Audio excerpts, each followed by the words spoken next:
بسم اللہ الرحمن الرحیم. السلام علیکم. ابتدا رب العزت کے نام سے جس نے جان دی جہان دیا. درود و سلام محمد و آل محمد پر. آئیے ان کے ساتھ ناصر نقوی حاضر خدمت ہے. ناظرین، عمران خان کی بنی گالہ منتقلی اور بڑا ریلیف. ٹی ایل پی پر پابندی، رضوی برادران کا ٹرائل، عاشق پھر ناکام اور علیمہ خان بھی پھنس گئی. روس پر امریکی پابندی، بھارت کی شکست کا ڈھول. ان تمام باتوں میں گفتگو کروں گا، لیکن پہلے آپ سے گزارش آئی ہے ان کو سبسکرائب کریں، لائک کریں، گھنٹی کا بٹن دبانا نہ بھولیں اور اپنی قیمتی رائے کا اظہار اپنی شخصیت کے مطابق کریں. جی، کل بھی میں نے آپ کو بتایا تھا کہ بھارتی صحافی جو ہے وہ معاف نہیں کر رہے. ایک صحافی ہیں، ان کے جرنلسٹ ہیں، تبصرہ نگار ہیں، بلکہ تجزیہ کار ہیں، سینئر صحافی ہیں.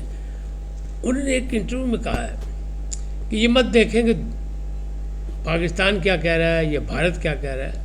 مئی کی جنگ جو ہے اس کے بارے میں دیکھیں دنیا کیا کہہ رہی ہے. پاکستان نے تو رافیل کے ٹیل نمبر تک دے دیے، اور پھر بھی اگر دنیا یہ کہہ رہی ہے کہ پاکستان نے ہی سب کچھ کیا اور اس کی فضائیہ کا مقابلہ بھارت نہیں کر سکتا، تو پھر ہمیں تسلیم کر لینا چاہیے. لیکن ٹیل نمبر دینے کے باوجود بھی بھارتی حکام جو ہیں وہ ابھی تک لیت و لال کر رہے ہیں، کوئی جواب نہیں دے رہے، کسی قسم کا کوئی جواب نہیں دیا انہیں پاکستان کے دعووں کا. تو یہ سلسلہ ڈھول ان کا بج رہا ہے، مسلسل بج رہا ہے. اور کل میں نے آپ کو کہا کہ ٹرمپ نے ان کو کہہ دیا، دیوالی کی مبارکباد دی، شادی کا بھاجی ان دوبارہ نہیں لڑنا. اب مسئلہ کیا ہے؟ ٹرمپ صاحب نے یہ بھی کہا تھا رشیا سے تیل نہ لو، تو انہیں ایک نیا حل نکال لیا. انہیں نے پابندی لگا دی رشیا کی، یعنی روس کی 2 بڑی کمپنیوں پر. اور یہ کہنا وہ بھارت کو تیل دیں گے اور نہ وہ چائنا کو دیں گے، اور جو ان سے تیل لے گا پھر ان کے خلاف بھی پابندیاں لگائی جائیں گی. تو یہ بھی ایک مسئلہ بن گیا. اچھا، اصل چیز جو ہے بڑی خبریں 2.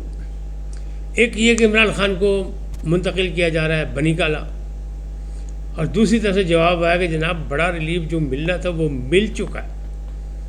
آج بھی عدالت دی، ہائی کورٹ نے کہا کہ نہیں، جو فیصلہ پہلے تھا کہ جو لسٹ وہ بنائیں گے سلمان اکرم راجہ، اس کے مطابق جو ہے وہ ملاقاتیں کرائی جائیں. کیوں نہیں کرائی جا رہی ملاقات؟ تو یہ ریلیف پھر مل گیا. لیکن ایک بڑا ریلیف کیا ملا یہ بھی میں آپ کو بھی بتاتا ہوں. پہلے کا کیا ہے؟ دوسری بڑی خبر تھی ٹی ایل پی.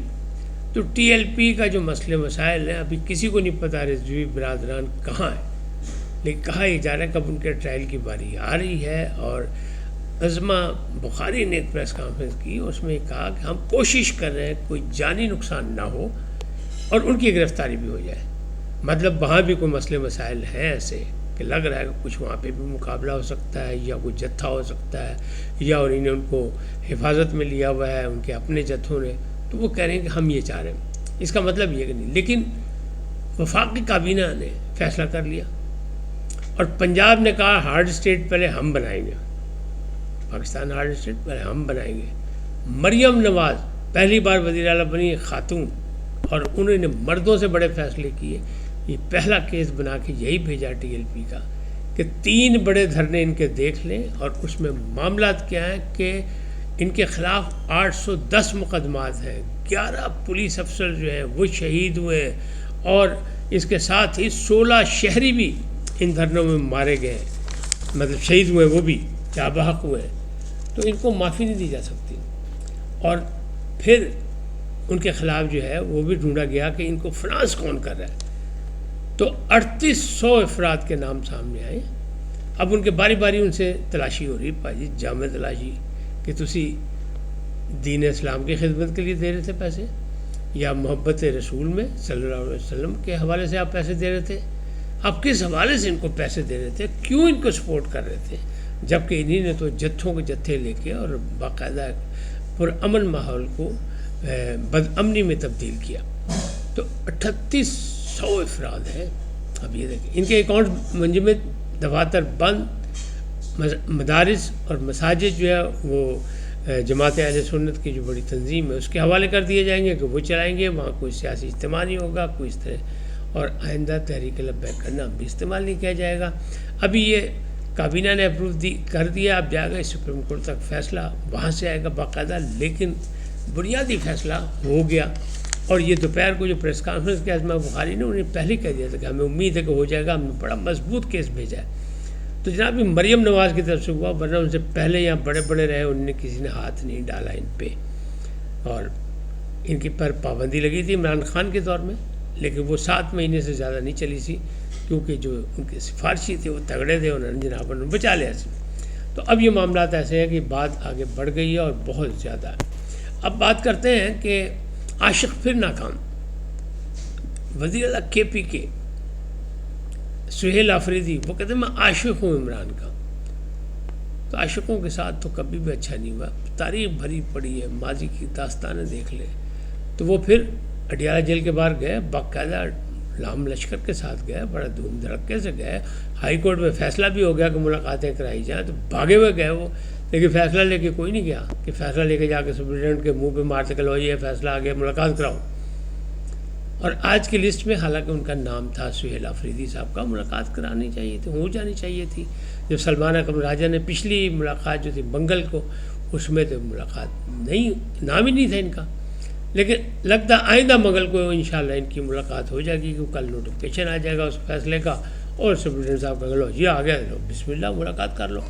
اور وہ کہتے ہیں کہ میں یہیں دھرنا دے کے بیٹھا ہوں، جب تک ملاقات نہیں کراؤ گے نہیں جاؤں گا، جب تک ملاقات نہیں ہوگی کابینہ نہیں بناؤں گا کے پی کے، چاہے وہ جو مرضی ہو جائے۔ تو جناب وہ دھرنا پھر آخر جانا پڑا، عاشق نامراد کو واپس لوٹنا پڑا، اس لیے کہ معاملات نہیں بن سکے۔ تو یہ معاملات اس سے جانے، لیکن دوسری طرف علیمہ خان جن کے چوتھی بار وارنٹ گرفتاری جاری ہوئے تھے، اور یہ 26 نومبر کا کیس ہے جس میں ایک پولیس اہلکار بھی مارا گیا تھا، قتل کا مقدمہ بھی ہے، دہشت گردی کا بھی ہے، ساری دفعات اس پہ لگی ہیں، تو وہ نہیں تھی۔ تو ٹیم کو پتہ لگا، اس سے زیادہ دہشت گردی کی ٹیم کو پتہ لگا، ایس پی کی ساتھ یہ پہنچے ہائی کورٹ میں کہ وہاں علیمہ خان موجود تھی، تو وہاں علیمہ خان سے جناب وارنٹ گرفتاری وصول کرا کے تعمیل کرا لی گئی۔ اب ان کو آنا پڑے گا، پھنس گئی کہ آنا تو پڑے گا انہیں، نہیں آئیں گے تو پھر گرفتاری لازمی ہوگی۔ لیکن انہوں نے اس وقت بھی کہا کہ مجھے وارنٹ نہ دیں، مجھے گرفتار کریں، مجھے گرفتار کریں، مجھے وارنٹ نہیں چاہیے، گرفتاری چاہیے۔ تو فی الحال تو انہوں نے ان کی امید پوری نہیں کی ایس پی صاحب نے، لیکن آئندہ اگر وہ نہ گئیں تو یہ امید پوری ہو جائے گی، گرفتاری کا مسئلہ ایک بار پھر۔ اب بات کرتے ہیں عمران خان کی بنی گالہ منتقلی۔ پہلے بھی بہت دفعہ ہو چکا، بار بار یہ باتیں کی گئی کہ جناب یہ تو ایسا ہی ہے کہ آفریں آئی ہیں حکومت سے، وہ کہتے ہیں منہ بند کر لیں، شرائط کر لیں، بس خاموشی سے بیٹھ جائے تو بنی گالہ بھیج دیتے ہیں۔ لیکن حکومت کی جانب سے وزیر داخلہ ناصر جو ہے محسن نقوی صاحب، انہوں نے کہا تھا کہ جناب نام تو بتائیں کون ہے۔ تو جناب اب نام آ گیا سامنے ایک پروگرام کے دوران، کس نے کہا؟ ڈاکٹر طارق فضل چودھری نے۔ اچھا میں اس کو سمجھتا ہوں یہ صرف سیاسی بیان دیا، انہوں نے کہا جناب درخواست لکھ کے دو، یعنی انہوں نے بھی ٹرک کی بتی دکھائی کہ یہ نہ درخواست دیں گے، یہ تو انا پرست ہیں، یہ تو ضدی لوگ ہیں، یہ کہاں درخواست دیں گے؟ تو انہوں نے ایک شرلی چھڑ دی، درخواست لکھ کے دیں جناب ہم کر لیتے ہیں، اور وہیں اس کی تردید بھی ایک قسم کی کر دی۔ کس نے؟ مصطفیٰ نواز کھوکر نے اسی پروگرام میں کہہ دیا کہ جناب اگر درخواست آپ کو دی گئی تو آپ نے اس کو فیکس کر دینا ہے پنڈی، وہاں سے جو فیصلہ آئے گا وہ ظاہر ہے کہ سب کو پتہ ہے کہ اصل تو مجرم وہ اسٹیبلشمنٹ کے ہیں جن کو گالیاں دیتے ہیں، اصل تو مجرم وہ سپہ سالار کے ہیں جن کے وہ شان میں ماشاءاللہ ایسے ایسے قصیدہ خوانی کرتے ہیں کہ دنگ رہ جائیں آپ۔ اور اسی طرح معاملات پہ انہیں یہ کہا، لیکن اسد کیسر صاحب کہہ رہے ہیں کہ اچھا اگر حکومت سیریس ہے تو ہم جناب بالکل تیار ہیں درخواست لکھ کے دینے کو، لیکن چیئرمین پی ٹی آئی گوہر خان کہتے ہیں ڈاکٹر طارق فضل چودھری نے مذاق کیا ہے، نان سیریس آدمی، اس نے نان سیریس بات کی ہے، ایسی بات نہیں ہے۔ لیکن علیمہ خان سے جب ہائی کورٹ میں پوچھا گیا کہ جناب یہ آفر ہوئی ہے، کیا خیال ہے، منتقلی ہو رہی ہے؟ تو انہوں نے کہا جناب عمران خان ڈٹا ہوا ہے، نہ جھکے گا نہ بکے گا، اگر اس نے یہی کچھ کرنا ہوتا، درخواست دینی ہوتی تو وہ 2 سال کال کوٹری میں کیوں گزارتا، لہذا ایسا نہیں ہو سکتا۔ تو یہ ساری چیزیں وہیں ٹھس ہو گئی۔ لیکن حکومت کی جانب سے کہا جاتا ہے کہ جناب حکومت نے تو پہلے بھی ایک سیاسی چال میں ان کو بہت بڑا ریلیف دیا ہے، وہ کیا ریلیف دیا؟ انہوں نے کہا جی یہ کہ نواز شریف جو قائد مسلم لیگ نون کے اور پاکستان پیپلز پارٹی کے صدر زرداری صاحب نے، انہوں نے کہا جو شریک چیئرمین ہے، انہوں نے کہا نہیں، سیاستدان کا ملٹری ٹرائل نہیں، بڑا سیاستدان ہے، تیسری جماعت کا سربراہ ہے، سابق وزیر اعظم ہے، تو تیسری بڑی جماعت ہے اور مقبول آدمی ہے، تو اس کا ملٹری ٹرائل نہیں ہونا چاہیے، سیاستدانوں کا نہیں ہونا چاہیے۔ حالانکہ پس پردہ یہی ہوگا کل ساڑھی باری نہ آ جائے، لیکن بہرحال انہیں نے یہ بڑا ریلیف دیا۔ حکومت یہی کری جناب، جو بڑا ریلیف دینا تھا وہ دے دیا ہم نے سیاسی طور پہ، لیکن اب تو فیصلے مقدمات کا ہی ہوگا، فیصلہ سامنے آئے گا مقدمات کے ذریعے، وہاں سے فیصلے جو عدالت سے آئیں گے اسی کے تحت یہ کہیں منتقل ہوں گے یا یہ رہا ہوں گے یا کہیں ہوگا، جو کہ چانسز ابھی نہیں لگ رہے، کیونکہ 9 مئی کا جو معاملہ ہے وہ تو ابھی کسی طرف لگا ہی نہیں۔ ابھی اس میں توشہ خانہ اور چھوٹے موٹے جو کیس ہیں 190 ملین ان میں کھیلا جا رہا ہے عدالت، اور وہاں ان کے نادان جو وکلاء ہیں وہ سیاسی مقدمے کو جناب وہ کھیلتے ہیں قانونی انداز میں، اور قانونی مقدمات کو کھیلتے ہیں سیاسی انداز میں، لہٰذا کوئی رزلٹ نہیں آ رہا اور بالکل صفر ہے۔